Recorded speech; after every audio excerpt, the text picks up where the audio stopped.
शान्ताकारं भुजगशयनं पद्मनाभं सुरेशं विश्वाधारं गगनसदृशं मेघवर्णं शुभांगं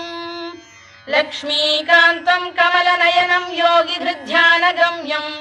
वन्दे विष्णुं भवभयहरं सर्वलोकैकनाथं मेघश्यामं पीतकौशेयवासं श्रीवत्साङ्कं कौस्तुभोद्भासिताङ्गं पुण्योपेतं पुण्डरीकायताक्षं विष्णुं वन्दे सर्वलोकैकनाथं नमः समस्तभूतानामादिभूताय भूभृते अनेकरूपरूपाय विष्णवे प्रभविष्णवे सशङ्खचक्रं सकिरीटकुण्डलं सपीतवस्त्रं सरसीरुहेक्षणं सहारवक्षस्थलशोभिकौस्तुभं नमामि विष्णुं शिरसा चतुर्भुजं छायायां पारिजातस्य हेमसिंहासनोपरि आसीनम